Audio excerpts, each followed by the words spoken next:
ನಾನು ನಿಮಗೆ ಕಳೆದ ವೀಡಿಯೋದಲ್ಲಿ ಹೇಳಿ, ನಾನು ಇಲ್ಲಿವರೆಗೂ ಕೂಡ ಯಾರ ಮೇಲೆ ಕೂಡ ಅನ್ಯಾಯ ಮಾಡೋದಾಗಲಿ, ಯಾರಿಗೂ ಕೆಟ್ಟದ್ದು ಬಯಸಿದ್ದು ಕೆಟ್ಟದ್ದು ಮಾಡೋಕ್ಕೆ ಹೋಗಲಿಲ್ಲ ಅಂತಂದ್ಬಿಟ್ಟು.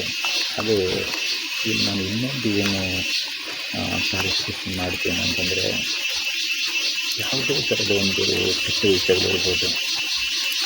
ಈಗ ನಾನು ನೋಡಿ ನಮಗೂ ಗೊತ್ತಿರೋದಿಲ್ಲ, ನಾವೆಲ್ಲರನ್ನೂ ಕೂಡ ಅವಾಯ್ಡ್ ಮಾಡಲಿಕ್ಕೆ ಆಗೋದಿಲ್ಲ. ಈಗ ನಾವು ಎಲ್ಲೆಲ್ಲೋ ಹೋಗ್ತಾ ಇರ್ತೇವೆ, ಬರ್ತಾ ಇರ್ತೇವೆ, ನಮ್ಮೊಟ್ಟಿಗೆ ಯಾರಾದರೂ ಮಾತಾಡ್ತಾ ಇರ್ತಾರೆ. ಅವರೇನು ಯಾರಿಗೋ ಒಬ್ಬರಿಗೆ ಅನ್ಯಾಯ ಮಾಡೋದು ದಿನಗಳು ಮಾಡ್ತಾ ಇರ್ಬೋದು, ಗೊತ್ತಿಲ್ಲ. ನಾವು ಹಂಗಂತಂದ್ಬಿಟ್ಟು ಎಲ್ಲರನ್ನೂ ಯಾರೊಟ್ಟಿಗೆ ಮಾತಾಡಿದೆ ಹಂಗೆಲ್ಲ ಹೋಗ್ಲಿಕ್ಕೆ ಆಗೋದಿಲ್ಲ. ನಾವು ಇಲ್ಲಿಂದ ಎಲ್ಲೋ ಒಂದು ಕಡೆ ಹೋಗಿ ಬರ್ತಾ ಇರ್ತೇವೆ. ಹೋಗಿ ಬರೋ ಸಂದರ್ಭದಲ್ಲಿ ನಾನು ಬರ್ತಾ ಇರುವಂಥ ಟ್ಯಾಕ್ಸಿಯಲ್ಲೇ ಇಲ್ಲ ಬಸ್ಸಲ್ಲಿ ಯಾರೋ ಒಬ್ಬರು ಪಕ್ಕದಲ್ಲಿ ಬಂದು ಗೊತ್ತಿರೋರು ಕೂತಿರ್ತಾರೆ. ಅವರೊಟ್ಟಿಗೆ ಮಾತಾಡಿದೆ ಅಂತಂದ್ಬಿಟ್ಟು ನಾನು ಆ ವ್ಯಕ್ತಿಗಳು, ಇಲ್ಲಾಂದರೆ ಅವರು ಯಾರಾದೊಬ್ಬರು ಈಗ ನಟೋರಿಯಸ್ ಇರ್ತಾರೆ, ಕೆಲವೊಂದು ಟೈಮಲ್ಲಿ ಒಳ್ಳೆ ವ್ಯಕ್ತಿಗಳಿರ್ತಾರೆ. ಹಾಗೆ ಅಂತಂದ್ಬಿಟ್ಟು ನಾನು ಯಾರೊಟ್ಟಿಗೆ ಹೋಗಿ ಬರ್ತಾ ಇರೋ ಸಂದರ್ಭದಲ್ಲಿ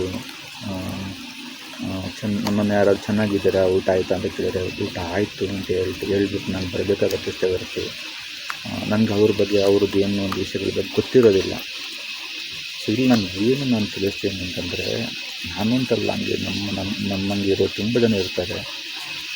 ನಾವು ಯಾರೊಟ್ಟಿಗೆ ಒಬ್ಬರಿಗೆ ಬರುವಾಗೆಲ್ಲ ಮಾತಾಡಿಸ್ತೇವೆ, ಇಲ್ಲ ಅವರು ಏನೋ ಮಾತಾಡೋ ನಾವು ರಿಪ್ಲೈ ಮಾಡ್ದು ಅಂತಂದ್ಬಿಟ್ಟು ನಾವು ಅವರಿಗೆ ಅವರ ಎಲ್ಲ ವಿಷಯಗಳಿಗೆ ಸಪೋರ್ಟಿವ್ ಆಗಿರ್ತೇವೆ ಅನ್ನೋದು ಇರೋದಿಲ್ಲ.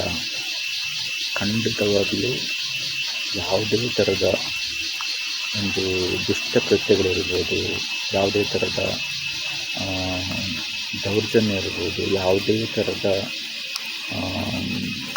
ಅನ್ಯಾಯಕ್ಕೆ ನಾನು ಸಪೋರ್ಟ್ ಮಾಡೋನಲ್ಲ. ಮತ್ತು ನನಗೆ ಈಗ ಎಲ್ಲ ವಿಷಯಗಳನ್ನ ಕರೆಕ್ಟ್ ಮಾಡಲಿಕ್ಕೂ ಆಗೋದಿಲ್ಲ. ಯಾಕೆ ನಾನು ಅಷ್ಟೊಂದು ತುಂಬ ದೊಡ್ಡ ಸಖತ್ ರಿಚ್, ತುಂಬ ಸ್ಟ್ರೆಂತ್, ತುಂಬ ದೊಡ್ಡ ಅಡ್ಮಿನಿಸ್ಟ್ರೇಷನೆಲ್ಲ ಹೊಂದಿರುವಂಥ, ತುಂಬ ದೊಡ್ಡ ಪೊಲಿಟಿಕಲ್ ಪವರ್ಸ್ ಹಂಗೆಲ್ಲ ಇರುವಂಥ ವ್ಯಕ್ತಿನೂ ಅಲ್ಲ. ನಾನೇನು ಅಂತಂದರೆ, ಸಮಾಜದಲ್ಲಿ ಪತ್ರಿಕೋದ್ಯಮ ಆದರೆ ನಾಳೆ ನಡೆದಲ್ಲಿ ಸ್ಕೂಲ್ಗಳನ್ನ ಸ್ಟಾರ್ಟ್ ಮಾಡಿ ಮಕ್ಕಳನ್ನು ಚೆನ್ನಾಗಿ ಅವ್ರನ್ನ ರೆಡಿ ಮಾಡುವಂಥದ್ದು, ಅವ್ರನ್ನ ಸಮಾಜಕ್ಕೆ ಬೇಕಾಗಿರೋ ಥರ ಅವ್ರನ್ನ ಬೆಳೆಸುವಂಥದ್ದೆಲ್ಲ ನಾನು ಪ್ರಯತ್ನ ಪಡ್ಬೋದು. ಅದಕ್ಕೂ ಕೂಡ ನನಗೆ ಈಗ ಅದನ್ನೆಲ್ಲ ಸ್ಟಾರ್ಟ್ ಮಾಡಲಿಕ್ಕೂ ಅಮೌಂಟ್ ಬೇಕಾಗುತ್ತೆ, ಒಳ್ಳೆ ಪಾರ್ಟ್ನರ್ಸ್ಗಳು ಸಿಗಬೇಕಾಗುತ್ತೆ. ಅದು ಇರುವಂಥದ್ದು. ಇದು ನಮ್ಮದು ಒಪಿನಿಯನ್ ಫ್ರೆಂಡ್ಸ್.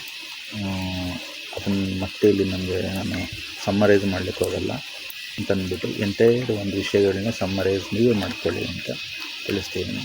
Thank you.